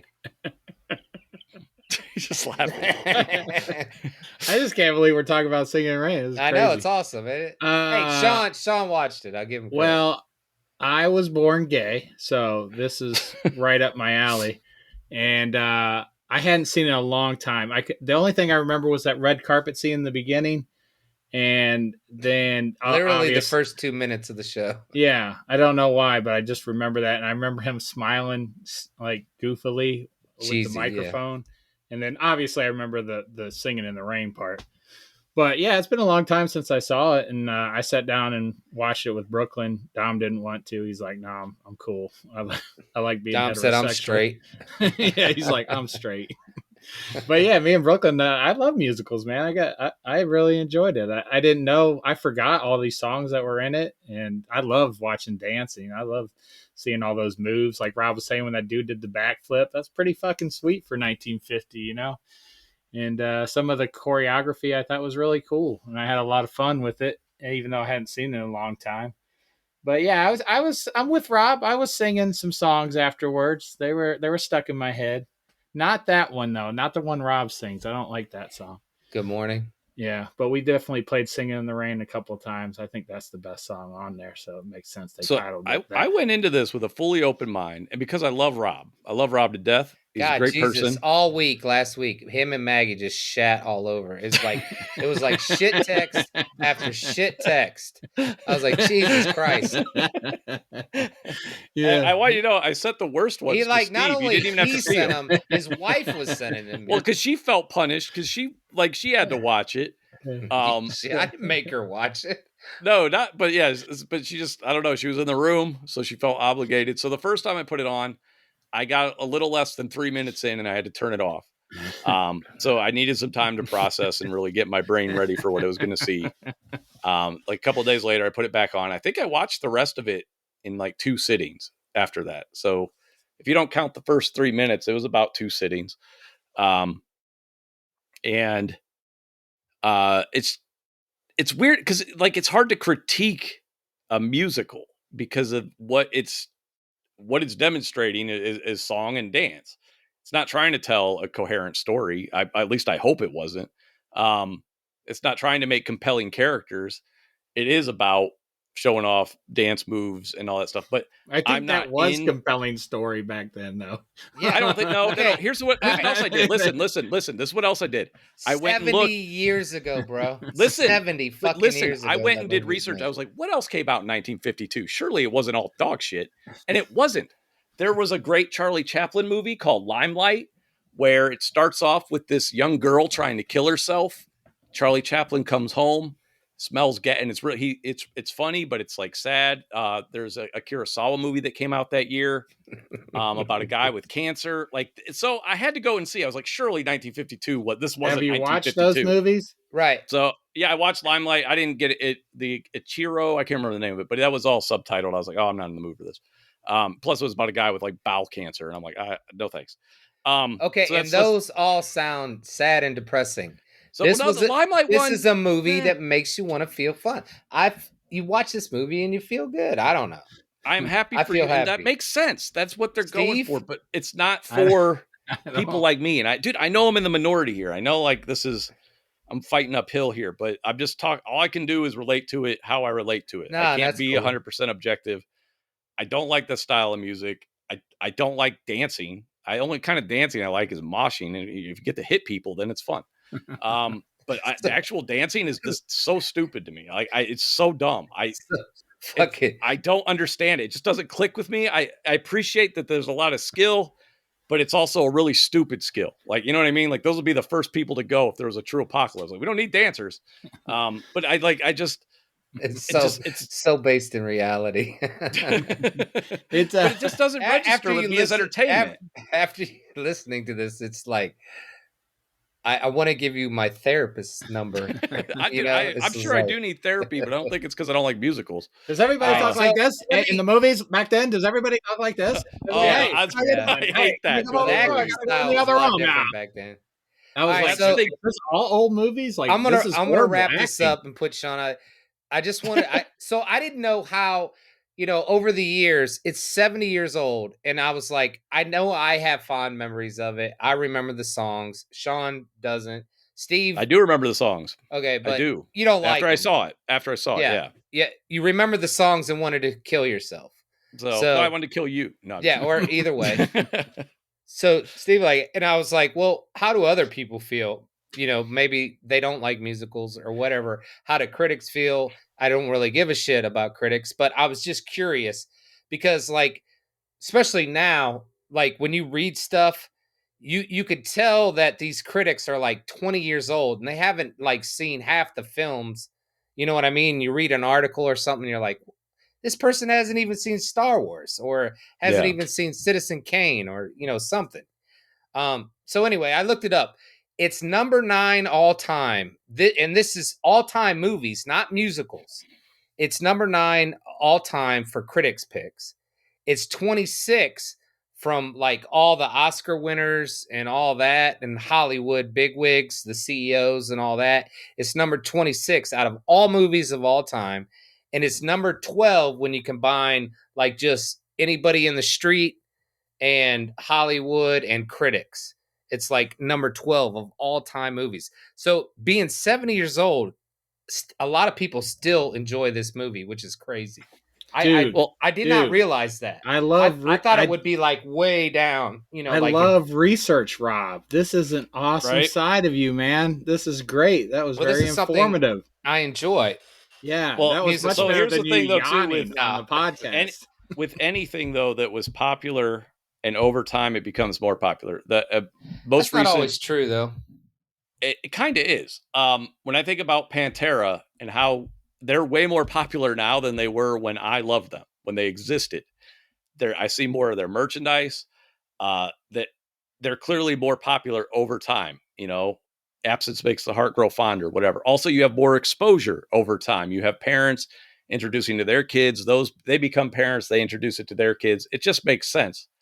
And I can't argue that people enjoy what they enjoy. And I certainly have never been one to be like, oh yeah, my opinions are very popular. No, my opinions usually are not. So I'm not trying to convince anybody of anything. It's more trying to understand why you put me through this and what did I do to you to deserve it? Let's start with me and my daughter. Every goddamn week I got to read a comic book. So but I try to pick comics I think you'll like. But it's I pick one musical. But I hate that genre of all the genres. That's probably my least favorite. The next one would probably be car movies. Would be the next genre I hate. That's Steve when he picks. So wait a minute. Yeah. Are you saying you're not hooked on musicals after this? You're not going to watch it with this confused look on my face, trying to comprehend. So now take that and now put it in flip it around so that you make me read a comic book every week. I don't make you. I'm not even there. Oh, I'm just saying. I don't, though. This is how much I love you, man. I read a comic every week. So you don't watch a musical every week. That's how you can relate. So you're saying you hate comics as much as I hate musicals? I don't hate anything that much. Okay, like that's what I. That's what I'm I mean, not though. like you. I'm different. I don't hate anything that much. If I run out of hate, I'm pretty sure I'll die. Like I just run on hate. That's half my energy right there. It's a psychological flaw for sure, but I'm an old misanthrope. What do you want? I noticed something in this. And I respect your opinion, but next time don't gang up with your wife and pick on me, for God's sake. Jesus. I didn't tell you. Think she's her own person, and you think I'm going to sit there and tell Maggie what to do? Are you Hell crazy? No. Nobody's going to do that. Like, yeah, I wasn't like, hey, let's gang up on Rob. It was Dude, more. I was joking. talking my way through it, though. Is what I was doing. I know what you're doing. I was just like trying to comprehend it, understand it, as just trying to make me feel bad. No, I was trying to understand the entertainment value. Like, again, they go to a diction coach and then they burst into song. And I'm like, this is asinine. Dude, it's not real. You have to get over this. I can't. It's not real. It's such a stupid trope to be. It cracks me up how you critique a musical. They just fucking burst into song. Yeah, this doesn't happen in real life. No, it wouldn't be much of a musical if they didn't burst into song. Yeah, right. That's what I mean. Like, I'm at odds with the whole genre. There's no in for me. Like, there's no. I get it. You know what I mean? Like, there's nothing for me to be like, oh yeah, that'd be great. That sounds really cool. Like, the bursted into song. It just no romance for Shawn. So there's nothing romantic about this movie. You know what I noticed in this one? At the end, when he or she's walking out and she's crying and stuff, and then he shouts her name and tells her. It was everybody that was her. It was actually singing. That had to be a nod, or in Moulin Rouge, that had to be a nod to Singing in the Rain, because that's how Moulin Rouge ended. Only the roles were reversed. Like, she was on the stage and he was the one crying and leaving. I was like, oh, and Moulin Rouge is like my favorite musical of all time. So I was like, all right, that was sweet. Nod to Singing in the Rain. That was awesome. How many times do you think I've seen Moulin Rouge, Steve? Well, we're watching that next week, so no, we're not. I will watch movies for Rob. I'm not watching movies for you. Top three, Rob. Top three musicals in your opinion. Go. Singing in the Rain. Yeah, we got that one. Chicago. Oh, that's good. And I mean, I just watch Sound of Music. I see it every Christmas time, which is weird. I don't know why. Because it's on TNT, I guess. Willy Wonka. I like Willy Wonka. Is that a musical? Yeah. They burst into song, but it fits in the story. It makes sense. They come out, they sing a little, something to warn kids before they murder them and stuff. Like, I get that. That's that macabre thing, the creepy, happy song, and then they murder a child. Like, I'm on board with that. Oh man, I don't know what that says about you. I don't think Hudson Hawk is a musical, though. No, it's not. It's got music. I'm gonna say no on that one. They sing in it. They burst into song. They're singing. Would you like to swing on a star? Carry moonbeams home in a jar. There you go. Now start tapping your feet. Be better off than you are. Start tapping your feet. Start moving your hips, baby. Move your hips. Next thing you know, would you rather be a fish? You're in a musical. A fish is an animal. We're in a musical now. My favorite musicals, Hudson Hawk, Willy Wonka, and what else? There's exceptions to all my rules, so Avengers. What's that? Avengers, the musical. No. Oh, Hawkeye. That's not a movie, and it was terrible. Hudson Hawk, Willy Wonka, and another. I can't think of anything. I'll give you my three while you're searching. Do that. Moulin Rouge, number one. Number two, Sleepy Hollow, or not Sleepy Hollow. The Demon Barber of Fleet Street, Sweeney Todd. And then third would be La La Land. Really, you like that? Dude, I like. I thought it was okay. All of those musicals are just depressing. They end in tragedy. That's why I like Singing in the Rain. Yeah, dude, I love. No, that was It's a happy happy ending. What are you talking about? I know. That's what I'm saying. It's happy. That's why I like it. Oh, gotcha. Yeah.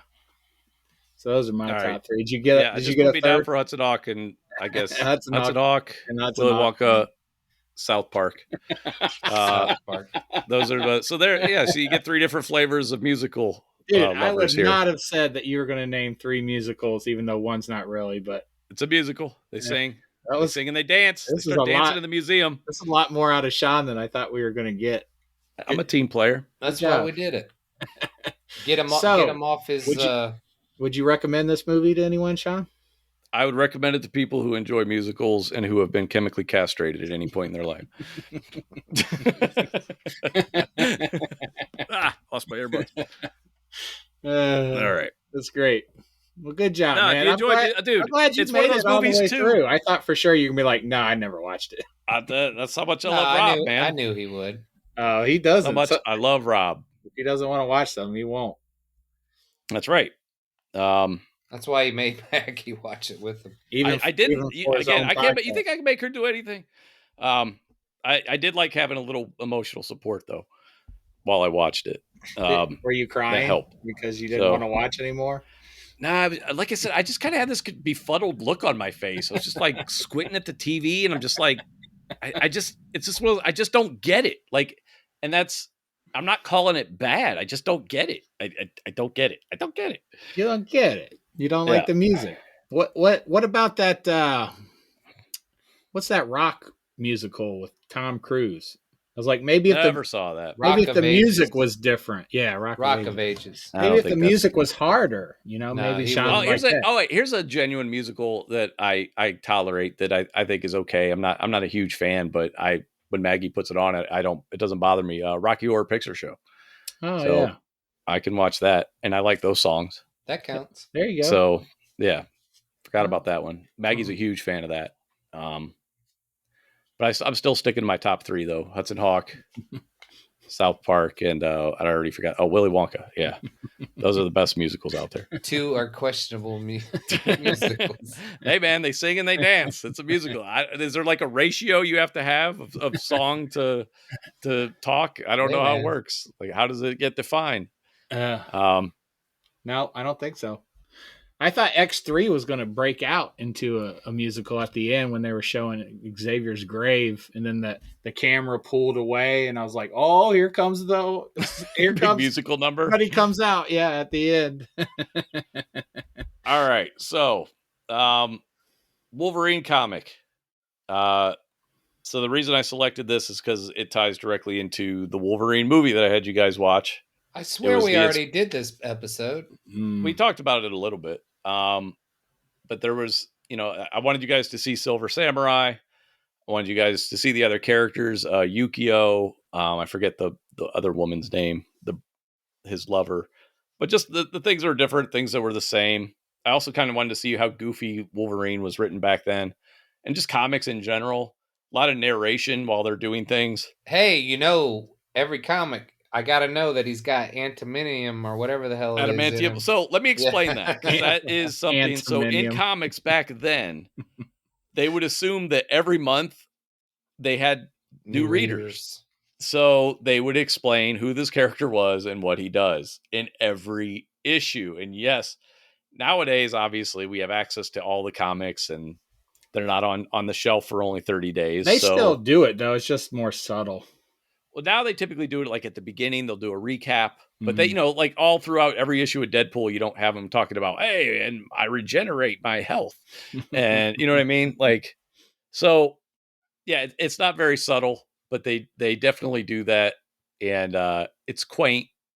And some of it I kind of appreciate. Because again, if you look at it as a new reader, it's like, oh, okay, that's who that is. Because again, you got to remember when Wolverine came out, he wasn't as popular as Wolverine is now. Yeah. People didn't just know, oh, he's the dude with the healing factor and the fucking claws. He was much smaller audience, smaller distribution, smaller availability. He wasn't on TV or anything like that. So it makes sense. And yeah, it's a trope that gets a little bit annoying. But basically, I just wanted you guys to read the inspiration for yet another movie where they took a story out of the comics, adapted. I think they did a good job for the most part. I think it still could have been better. But I did like the backstory in the movie, how he was there in Hiroshima. Yeah. I thought that was a nice addition. I really did. See, so back then it wasn't established that he'd been around for years. You also notice his healing factor doesn't work nearly as quickly back then in the comics, right? He got knocked the fuck out by her dad. Yeah. With a little bit, with you know what I mean? Wooden, like it was like a wooden sword too. Right. Just hit him. So then, over time you get that what they call power creep that happens in comics. You know, they go from having a slightly faster metabolism and healing factor to being able to recover from any wound, and it's, you know, much faster than it used to be, and that's pretty standard in comics. But Rob, you got to see the love story with Mariko. Yes, Mariko. Yeah, I love the ending. Oh, Mariko.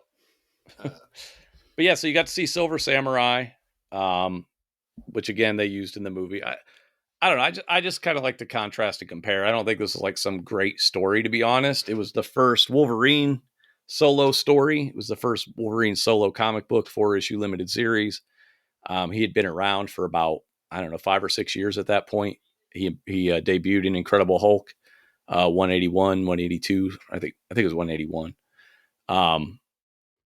It was pretty informative too. Like, you know, they talked a lot about the culture, you know, and everything. Yeah. You know, for what year did it come out? It's pretty. It's like 82, I think. Yeah, they would have read the comics. That's where we know what Sayonara was. What'd you think of the end with the wedding? Drop the mic. Were you expecting that? Who, me or Rob? Rob. No, I was like, did this just fucking end with her leaving? They're going to be married. I was like, I should read it further, and I was like, no. Like, I don't really almost care. Had him. I'm gonna have you read a musical comic book. That's gonna be my selection. Yeah, at the end, she leaves him in the altar, and the last panel you see is just Wolverine crying. All right, let me get this. I was like, that was a great ending. Right? I like musicals. It's not the only thing I like. I like a lot of genres. I'm trying to find an in for you. That's all. I want you to know what else I researched. All musicals I can handle. I'm just saying I like some of the old musicals and new musicals, not all musicals. I did some Rob-centric research, and I searched for comic books that don't have any words in them. And I was like, maybe Rob will like this. And then I started reading it, if you can call it that. And I'm just like, I don't think he's going to like this. Was that my book it collection when in grade school? Those are the books I would read. I was like, yeah, done. Give me my free pizza. For ages 3 and under. I don't. But yeah, I thought the Wolverine was well balanced. I didn't have a problem reading it. Yeah, I think Rob enjoys these older ones. I don't know about that. I thought it was a decent story. Yeah, it was a solid story. It was a good read. I mean, it wasn't a painful read. How's that? Yeah. I did read on in case you wanted to know, Rob. There's something behind. I really don't care. Some sinister guys there at the end. Well, they showed some guy in a purple suit or some like bald guy or something. Like they just showed him. He was in one panel. I was like, who the fuck is this guy? Yeah. And then they don't show him again. Yeah, they show his leg or something. Yeah, he was behind why she didn't get married. Mariko. Oh, so speaking of Wolverine, I happened to have the TV on. It was on not TNT but FX, and it was X-Men: Days of Future Past. I like that one a lot. That was really good. Yeah, it's a very good movie. It was right before they went to see the Speed guy. What's his name? Quicksilver. Thank you. And I was like, "Oh, this is great." And Aid and I were eating, and we were watching it, and they did such a good job. That's how you do that, you know. Yeah. And like you said, slow motion. And they had the time in the bottle the perfect song. Use of And that was awesome. That was much better than the Avengers one. Did you figure out how he got his adamantium claws back? No, never figured that one out. No, I agree with it Rob. really had some plot holes. I guess from watching that, I was thinking, I was like, what the heck? I guess it changed the future, right? Yes. I mean, it just wiped out the entire timeline of everything we've seen, basically. Right? Right? Is that why they did it? Including Jean Grey's death. Basically, it's a retcon of X-Men 3 is why I think why that movie exists the way it does. They're like, we got to erase this. Yeah. X-Men 3 was a fucking nightmare. Let's get that the fuck so out that's of how here. I always looked at it, is they're just trying to retcon that out of existence because it was so fucking bad. Okay, so that's what I was trying to figure out. I thought it was a comic book. I was trying to figure out. They kept, in that movie, there was something that bothered me. They kept saying, like, Mystique, if she kills this guy, that's what sets her on her path. I'm like, she just killed like 5 fucking people before that. I'm like, why is this the one that's going to do it? I'm like, yeah, did you notice that when you watched it?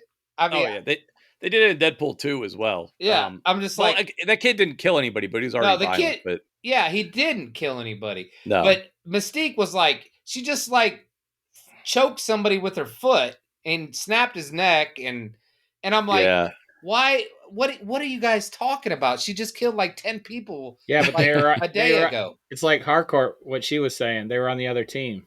Right. I don't know, man. The guy that she was going to kill would have been on the same team, so that would have been bad. I agree with Rob though. Professor X's logic there is not sound. Yeah, doesn't make a lot of sense. It's not like she hadn't killed before, and she was.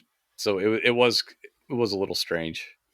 I mean, it made sense in the long run that if she killed that particular person, it would change the future. Yes, but that's not what they were saying in the film. They were like, "This will send her down a dark path." Right. I'm like, dude, she just killed 10 people. Hey Mason, will you bring me an Arnold Palmer, please? I think you will. Arnold Palmer. The fuck? It's a T.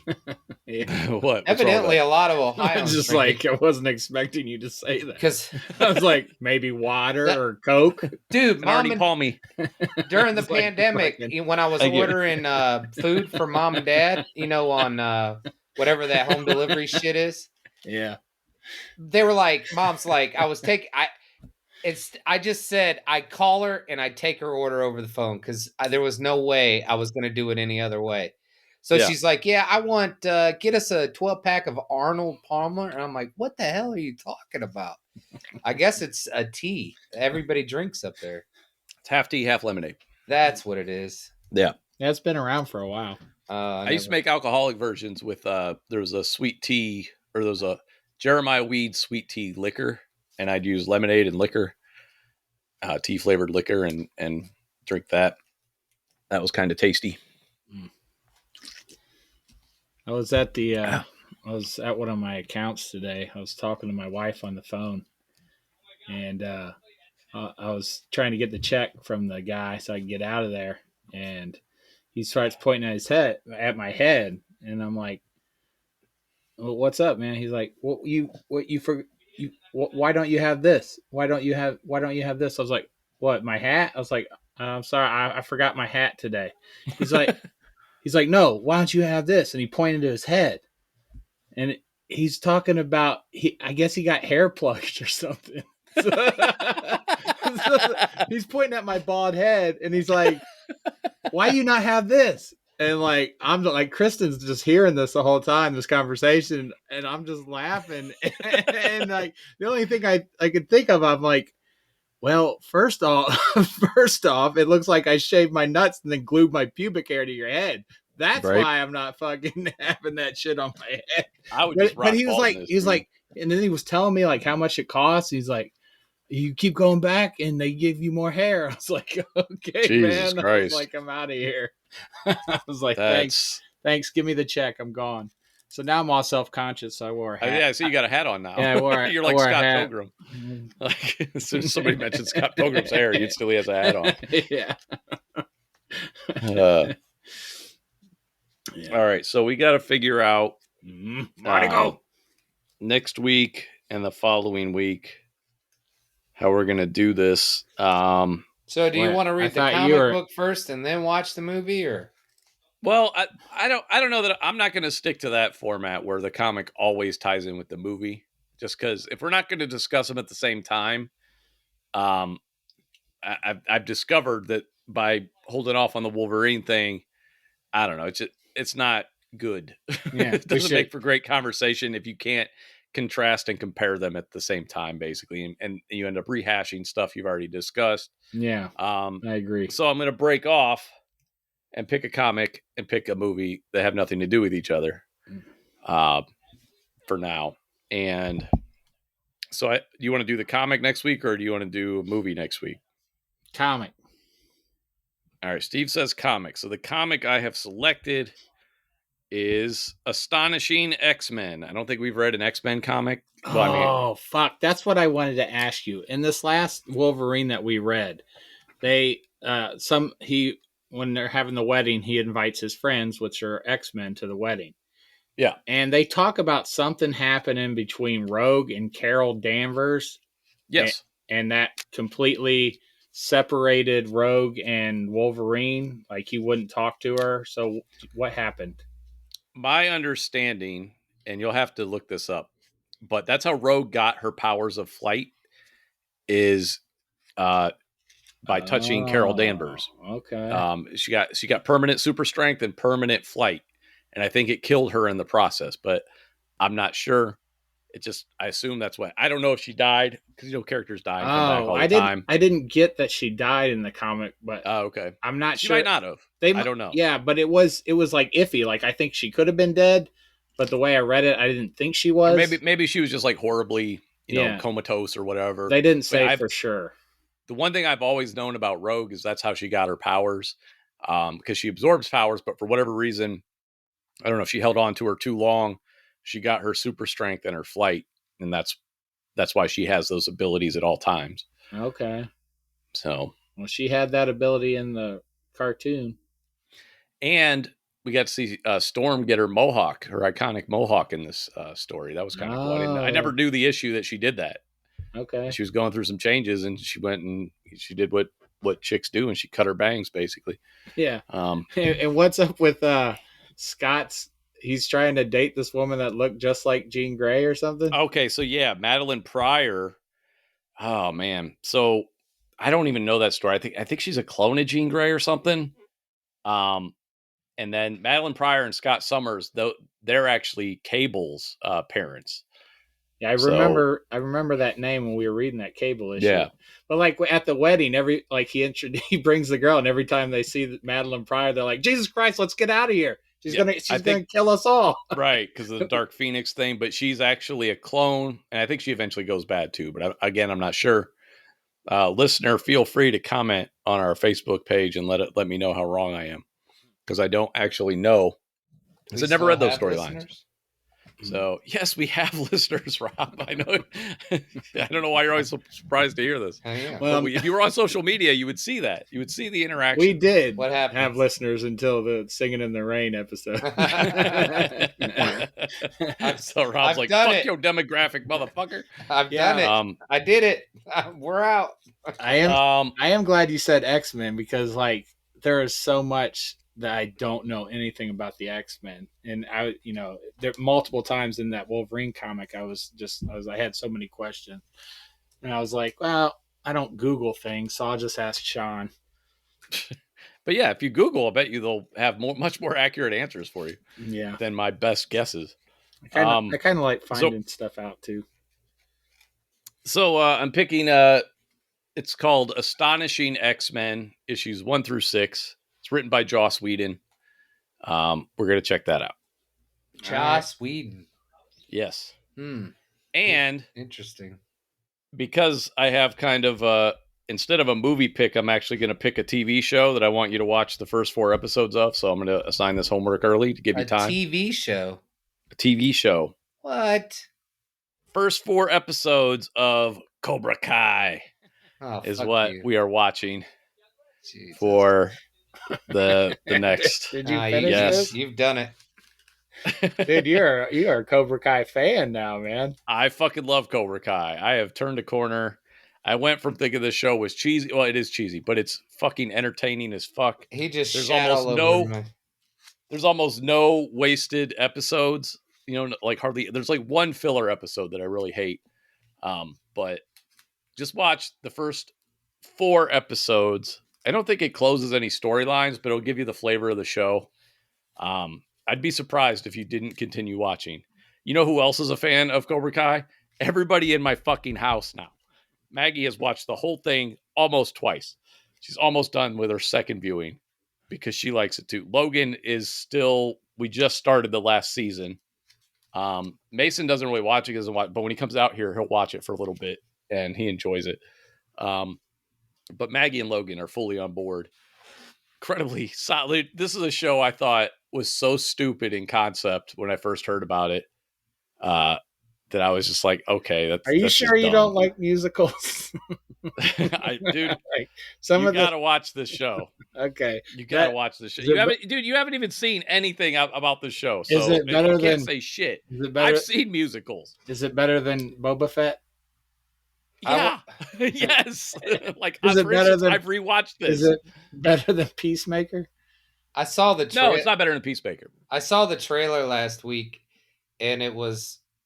Whatever, Johnny running down the street in jogging pants. I saw it. Knocking mailboxes over and pushing old men. And Johnny Lawrence has become one of my all-time favorite fictional characters. Yeah, it makes sense. You really need to go to therapy, dude. You got to see the show. You got to see it. Do we need to judging a book by its Karate cover. Kid? Do we need to rewatch? What's that? Do we need to rewatch Karate Kid? You really? So I rewatched all 3 of them. Everything that.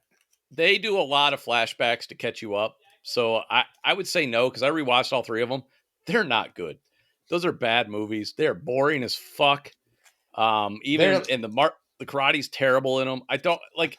It is funny though, because the show is what made me go back and rewatch them. I was like, maybe I need to rewatch these, and I did, and I'm glad I did. But I'm not recommending anybody else do that. They're a lot slower than you remember. They're incredibly that's the thing. I've never been a fan of that franchise. Yeah. Like, I've just never been like, I wanted to be when it came out. And I remember Steve showing me the fucking crane kick.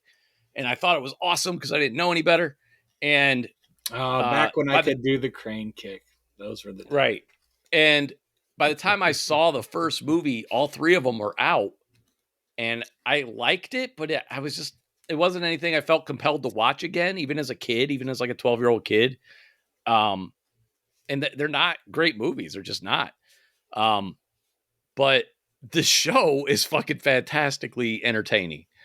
It just is. So I'm excited for you guys to watch it. I'm not. Watch. I like how what have I recommended to you that's been bad? Please tell me. I wanted to watch a Roland Emmerich movie. I thought that's where we were going. We were talking. What have I recommended to you that's been bad? Singing in the Rain. There you go. you recommended The Matrix, whatever this last one was. No, that's what I mean. Like, I don't understand why. What's the reluctance here? Like, what if I've been like, "Oh, this is great," and then you watched it and you're like, "Sean, this is really bad. Why did you like it?" I just don't. I want to watch something else. That's why I haven't watched. That's why I watched it. I haven't watched it yet. Wait, you haven't watched what yet? Cobra Kai. Oh, Cobra Kai. Yeah. Dude, I put it off for years too, and it was one of those things where I'm like, the new season dropped, and I was seeing a lot of promo stuff, and I'm like, all right, let me give this show another, because I'd watched like the first episode or two, and I wasn't in the right frame of mind to appreciate what they were doing. Yeah. No, I'm sure I'll like it. I just was like, do I really want to watch this or watch something else? I'm in the horror mood. I want to watch something horror. After watching Yellow Jackets, I was like, I want some more mystery horror kind of stuff. I almost picked up the first Terminator movie was my other thing. I've been on a Terminator kick. So I almost picked that, which is, I don't know if you remember it, but that's a fucking horror movie. Yeah, I remember most of it. So yeah, that's pretty much a straight up horror movie. Rob, have you seen the first Terminator? Are you really serious? Yeah, I don't know. Yeah, dude, I think I saw it when it came out. I don't know. How would I know? He went to see Terminator with Dad and Singing in the Rain with Mom. and Singing in the Rain won in his brain. And the battle for his mental real estate, Singing in the Rain, was the one that was like, Terminator this is the good was shit. Cool, man. Now we will watch the Terminator. I do remember going to see Terminator 2 because that was like the special effects was like really good. Yeah. You know what? Like 2 weeks ago was the first time I realized that the White Dragon was the T-1000. Really? Yeah. What? I was like, who? Really? I was like, I know this guy. Who the fuck is this guy? Really? And I didn't want to look it up because I knew that I know it. So I just, oh my God. I was like, I will just wait until I figure out who the fuck that was. And yeah, that was him. Robert Patrick is his name. Yeah, Yes. Yeah. He's been in other stuff. It's like, who the fuck And is that guy? his brother Richard Patrick is in Filter. So, and they're from Cleveland. Yeah. Oh, they're He's from the Cleveland. lead singer of Filter. So yeah, Cobra Kai. At least the first 4 episodes. It's funny though because I wish I want to tell you to watch the whole first season because it just gets better and better the more you watch, and then the season finale for season 2. Well, I'm gonna watch the whole thing. I'm not just gonna watch 4 episodes. I'm just gonna watch. I hope you do. I hope you're compelled to. And I think our tastes are pretty much aligned, except for the most part they are. I think we enjoy a lot of the same stuff. For the most part, I think that's absolutely true. We have very similar sense of humor. This show is very funny. Please pay attention to the dialogue because it's very clever. It's written by the guys who wrote, what did they do? Hot Tub Time Machine. And what was the other fucking thing they did that was also funny? No, I don't think so. It could be. I know though. it wasn't. Might be a Broadway John play. Cusack and what's the guy from? Oh shit! Never mind. Say it. Say it. Nope. Say it. Nope. Welcome to Steve Reads a Pod. What are we doing? Cut. Let's see here. Hot Tub Time Machine. Judy from that cop show that got. Welcome to Rob and Shawn look stuff up on the podcast. Yes. It looks like I think Harold and Kumar or something else they worked on. So it's funny as well. Yeah. It's very self-aware. It's very tongue-in-cheek.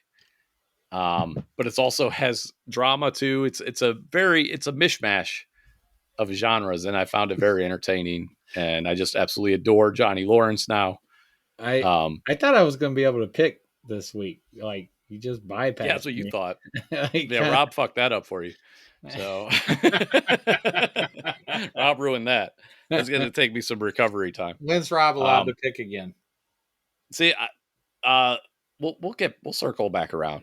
Like I didn't realize Singing in the Rain was 8 hours long, but it just feels like Dude, it's only an hour and like 20 minutes. I got my first 10 gray hairs watching that. Yeah, Brooklyn and I put on our tap shoes and we were just going along with the movie. It was great. Can't believe you didn't. I'm happy for you.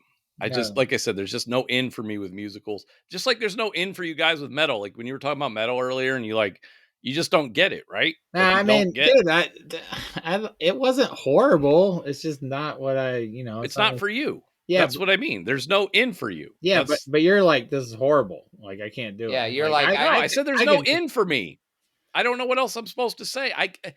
The whole genre I don't like. What am I supposed to do about that? Yeah, that's okay. Well, again, it's you with good music. Like there's no in for you. Like how are you supposed to enjoy good music? You don't like good music. I don't want to listen to a fucking orc and a double bass drum. Like I don't. I love double bass. I will give you that. I don't like, and I don't know which album he was listening to. If it was like Butchered at Birth or the later stuff with their newer singer, but I don't like either of their singers, Paul Bailoff or the newer guy. Never really got into Exodus. To me, they're always kind of a third-rate thrash metal band. I appreciate that Aiden is listening to it though. Like that's pretty cool. I do too. I'm glad he is. I'm glad he is too. I'm not. Yeah. I don't want to hate on Exodus here. I'm glad he's listening to the classics. I was like, what happened to my little nephew? Oh man, he's all grown up. He's so much cooler than you. I think he's my new best friend. You've been replaced. I can't see Rob going to a metal concert with Logan's first concert was Slayer, and Exodus opened for Slayer. No shit. No shit. Because they share. I picture you and Logan going to that concert. I don't picture Rob and Aiden going to that concert. Like Rob, everybody's just going to put a bullet in his head. I don't like high pitched metal singers either, though. So I feel you there. It's not my thing. Yeah. I don't dig the high pitched stuff, except for in black metal. Black metal gets a pass. It works in black metal for some reason. I don't like it in thrash. What about AC/DC? He's got AC/DC. I love AC/DC. Who doesn't like AC/DC? He's got a high pitch, but he's got that Australian accent. It's a different thing. Yeah, and it's not metal per se. It's hard rock. We're talking about music. Let's get out of here. All right, so let's wrap it up. So next week, Astonishing X-Men issues 1 through 6. I believe the series started like in 2004. The first series, that's the one we're reading. If it's not written by Joss Whedon, then you're reading the wrong one. So look for that. And Cobra Kai. Who's gonna watch Cobra Kai? Who's gonna watch the first episode tonight? No. Don't everybody stand up at once. I'm gonna read the comic. Oh my god! All right, well, I hope you guys watch Cobra Kai. Do neither. So put it on for your bedtime TV show. We got to do both of these by next week. No. You got 2 weeks on the show. 2 weeks on the show, 1 week on the comic. Yeah. 1 through 6. That sounds right. Right? Listening to you. 6 issues, 1 through 6. Astonishing X-Men. Again. Yeah. I told out 45 minutes ago. All right. So yeah, we'll be back next week then. Thanks for listening. Goodbye. Ciao.